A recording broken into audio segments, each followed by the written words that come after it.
धोनी, रांची के ticket collector से विश्व क्रिकेट के शांत सम्राट तक। साल 1981, झारखंड, तब बिहार का छोटा सा शहर रांची। यहाँ एक साधारण से सरकारी क्वार्टर में 7 जुलाई को एक बच्चे की किलकारी गूंजी नाम रखा गया महेंद्र सिंह धोनी। पिता पान सिंह ही कौन में जूनियर मैनेजमेंट पंप ऑपरेटर की नौकरी करते। मां देवकी देवी गृहिणी थी।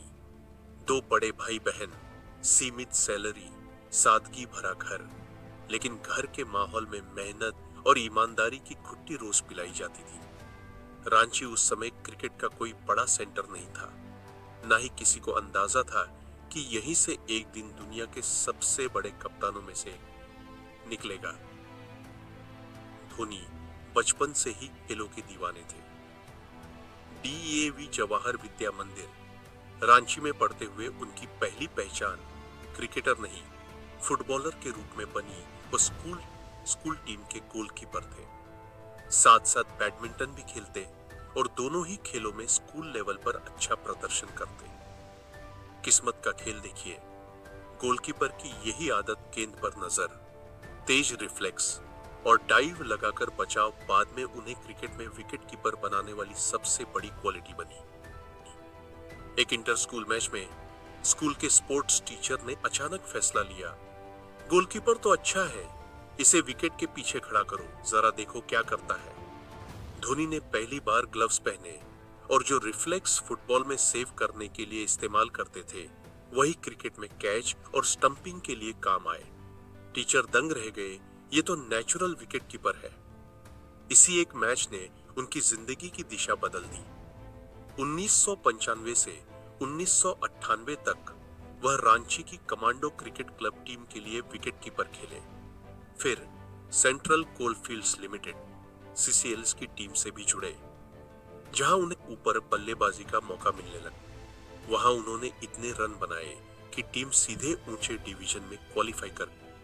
उनकी हिटिंग पावर और बिना डरे शॉट खेलने का अंदाज देखकर सबको लगा, यह लड़का अगर मौका पाए तो बहुत आगे जा सकता है। कमांडो क्लब और सीसीएल में धमाकेदार प्रदर्शन का इनाम मिला। 1997 से 1998 के सीजन में उन्हें विनू मांकड़ ट्रॉफी अंडर 16 में ईस्ट जोन बिहार की तरफ से खेलने का मौका मिला। यहां धोनी ने दिखाया कि वह सिर्फ विकेट के पीछे नहीं, बल्ले से भी मैच बदलने की ताकत रखते हैं। स्कूल में भी उनका नाम अब धोनी कीपर बल्लेबाज के नाम से लिया जाने लगा। घर वालों की नजर में मगर क्रिकेट अभी भी शौक था, करियर नहीं। पिता चाहते थे कि बेटा पढ़ लिख कर कोई पक्की नौकरी करे, इंजीनियर या किसी पब्लिक सेक्टर कंपनी में अफसर बने, लेकिन धोनी का मन अब बैट ग्लव्स में बस चुका था। घर की आर्थिक स्थिति और समाज की सोच के बीच समझौता करना पड़ा। 2001 के आसपास धोनी ने भारतीय रेल में ट्रैवलिंग टिकट एग्जामिनर टीटी की नौकरी ज्वाइन की जगह थी खड़गपुर, दक्षिण पूर्व रेलवे। दिन भर ट्रेन में टिकट चेक करना, रात को डॉर्मिटरी में थके हारे लौटना, लेकिन भीतर एक अलग ही लड़ाई चल रही थी। स्टाफ को वह शांत, ईमानदार लेकिन थोड़ा अपना में खोया हुआ लड़का लगता, जो फुर्सत मिलते ही मैदान या जिम में पहुंच जाता। खड़गपुर स्टेशन के आसपास हुए लोकल टूर्नामेंट्स में उन्होंने खूब क्रिकेट खेला, यहां तक कि कुछ चर्चित लोकल किस्सों में वह लंबे लंबे छक्के मारने वाला रेलवे का टीटी बन चुके थे। पर रोज की नौकरी और सीमित मौकों के बीच उनका सपना लगभग पटरी पर जाम लगा बैठा था। अगर कुछ साल ऐसे ही निकल जाते तो शायद इतिहास उन्हें कभी नहीं जान पाता।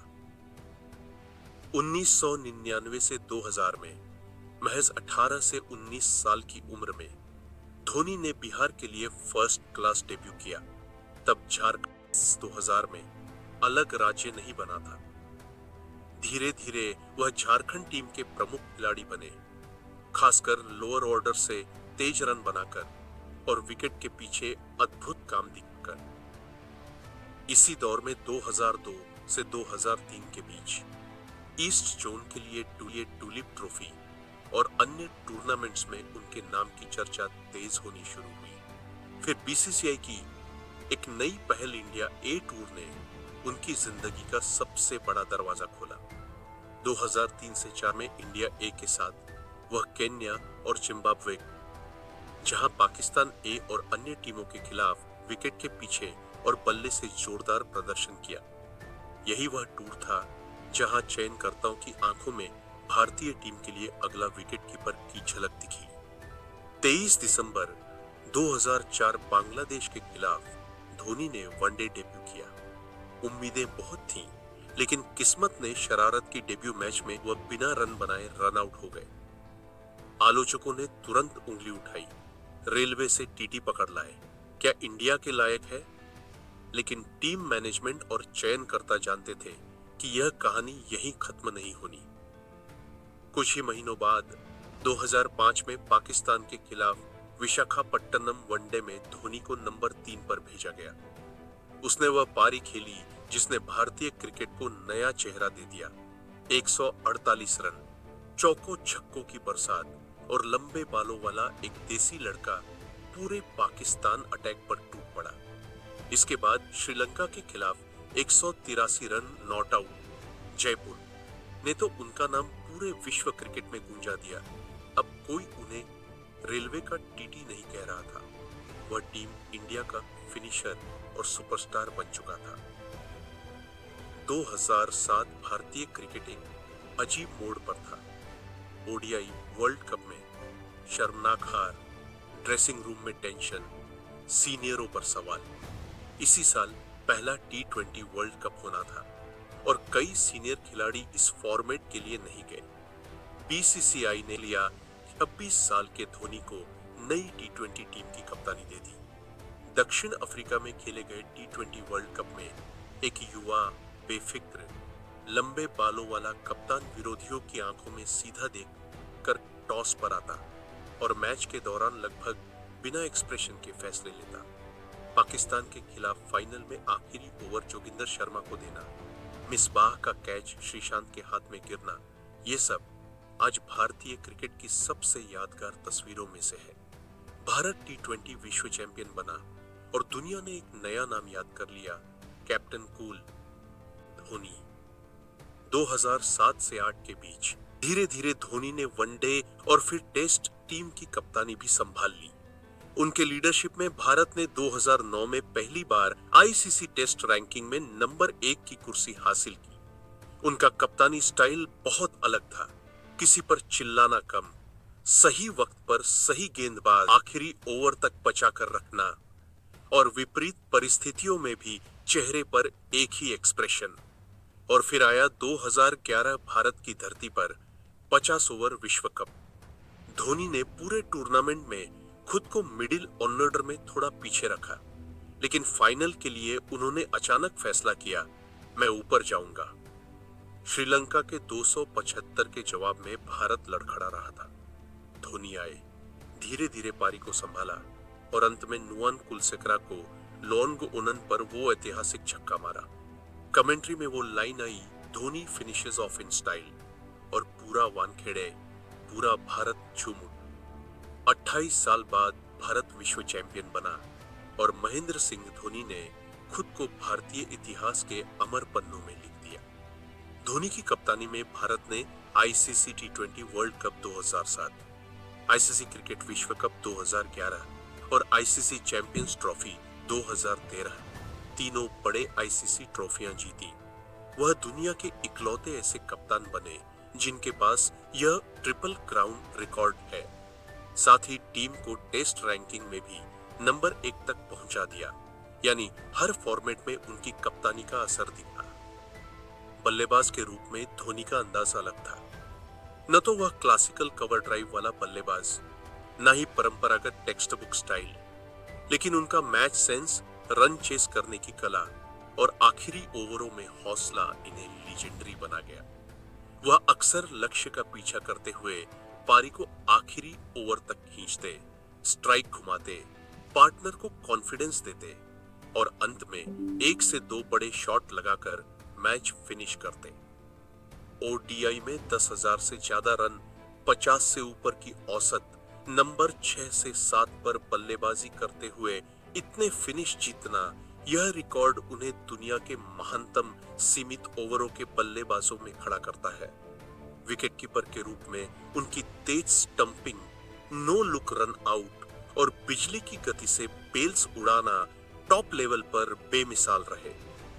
2014 से 15 की ऑस्ट्रेलिया टेस्ट सीरीज के दौरान जब सबको लगा कि धोनी अभी कुछ साल और टेस्ट खेलेंगे, उन्होंने अचानक मेलबर्न टेस्ट के बाद टेस्ट क्रिकेट से रिटायरमेंट का ऐलान कर दिया। यह फैसला उतना ही शांत और अचानक था जितना उनका मैदान पर व्यवहार, बिना ड्रामा, बिना फेयरवेल मैच के। इसके बाद वह सिर्फ वनडे और टी20 में खेले। 2015 विश्व कप और 2016 टी20 विश्व कप तक टीम की अगुवाई की। 2017 में उन्होंने सीमित ओवरों की कप्तानी विराट कोहली को सौंप दी। लेकिन बतौर विकेटकीपर बल्लेबाज टीम में बने रहे, खासकर रिव्यू सिस्टम, डीआरएस और फील्ड सेटिंग में बैक एंड से गाइड करने की भूमिका में। उनका आखिरी अंतर्राष्ट्रीय मैच 2019 विश्व कप का सेमीफाइनल भारत बनाम न्यूजीलैंड रहा, जहां रन आउट होकर वह कुछ इंच दूर रह गए और पूरा देश उस स्लो मोशन में गिरती हुई बेल्स के साथ चुप हो गया। 15 अगस्त 2020 को इंस्टाग्राम पर एक साधारण सा वीडियो पोस्ट करके उन्होंने इंटरनेशनल क्रिकेट से संन्यास का ऐलान कर दिया। 2008 में आईपीएल शुरू हुआ और चेन्नई सुपर किंग्स सीएसके ने धोनी को सबसे महंगे खिलाड़ी के रूप में खरीदा। धीरे धीरे वह चेन्नई के अपना पावो और थालापा, तमिल में बड़ा भाई, लीडर बन गए। धोनी की कप्तानी में सीएसके ने कई बार आईपीएल खिताब जीता। 2008 के बाद कुल 5 टाइटल्स और 2 दशकों तक सबसे लगातार सफल फ्रेंचाइजियों में गिनी जाने लगी। टीम पर बैन, उम्र बढ़ना, नए खिलाड़ी, सब कुछ बदलता रहा, लेकिन एक चीज स्थिर रही, पीली जर्सी में पीछे लिखा नाम धोनी और चेन्नई की भीड़ का शोर। 2023 से 24 के बाद से वह धीरे धीरे अपनी कप्तानी की भूमिका जडेजा अन्य खिलाड़ियों को ट्रांसफर करने की ओर बढ़े, मगर अब भी टीम का दिल और दिमाग वही समझे जाते हैं। आईपीएल में उनकी मौजूदगी ही टूर्नामेंट का सबसे बड़ा भावनात्मक हाईलाइट बन चुकी है। धोनी का सार्वजनिक इमेज बड़े रिकॉर्ड्स के बावजूद जमीन से जुड़ा हुआ इंसान। रांची में फार्म हाउस, बाइक्स और कारों का कलेक्शन, लेकिन आम लोगों से मिलते वक्त वही सरल बॉडी लैंग्वेज। उन्होंने धोनी एंटरटेनमेंट नाम से प्रोडक्शन कंपनी शुरू की, जिसके बैनर पर अथर्व दी ओरिजिन जैसे प्रोजेक्ट और कुछ डॉक्यूमेंट्री व वेब प्रोजेक्ट्स प्लान किए गए। Brand endorsements, business ventures, sports team, food और अन्य सेक्टर के बावजूद वह चमक दमक से दूरी और प्राइवेट लाइफ में शांति पसंद करते हैं। जीवन का बड़ा व्यक्तिगत मोड़ 2010 में आया, जब उन्होंने साक्षी सिंह रावत से शादी की, जिनसे वह बचपन और पारिवारिक परिचय के जरिए जुड़े थे। 2015 में उनकी बेटी जीवा का जन्म हुआ। मैदान के बाहर उनके सबसे बड़े स्माइल फैक्टर के रूप में फैंस उन्हें आज भी जानते हैं। 2025 तक एमएस धोनी इंटरनेशनल क्रिकेट से रिटायर होकर भी क्रिकेट की धड़कन में बसे हुए हैं। आईपीएल में सीएसके के साथ उनकी उपस्थिति, युवा खिलाड़ियों को गाइड करना और कभी-कभी नेट्स में हेलीकॉप्टर शॉट निकाल देना, ये सब मिलकर उन्हें लिविंग लीजेंड बनाते हैं। वह अब भी रांची में अपने घर और फार्म पर काफी समय बिताते हैं। परिवार, खेती, पालतू जानवरों और दोस्तों के बीच एक सामान्य व्यक्ति की तरह दिखाई देते हैं। अलग अलग इंटरव्यू और पब्लिक टॉक्स में वह अक्सर यही मैसेज दोहराते हैं, जिंदगी में प्रोसेस पर भरोसा रखो, रिजल्ट अपने आप आएगा, जो उनकी कप्तानी और करियर का असली सार भी रहा है। रांची के एक छोटे से मोहल्ले में टिकट चेक करने वाला लड़का आज विश्व क्रिकेट का ऐसा अध्याय है जिसे बिना धोनी के पढ़ा ही नहीं जा सकता। उसकी कहानी यह नहीं कहती कि हर कोई कप्तान बनेगा, लेकिन यह जरूर सिखाती है कि अगर आप अपना काम ईमानदारी, शांत दिमाग और हिम्मत से करते रहो तो दुनिया की सबसे ऊंची छत पर खड़े होकर भी आप उतने ही सामान्य रह सकते हैं जितने बचपन की गली में क्रिकेट खेलते वक्त थे। और शायद धोनी की जिंदगी की असली फिनिशिंग लाइन अभी आई ही नहीं, क्योंकि मैदान के बाहर भी वह अपने शांत अंदाज में आने वाली पीढ़ियों के लिए प्रेरणा के नए रन जोड़ते जा रहे हैं।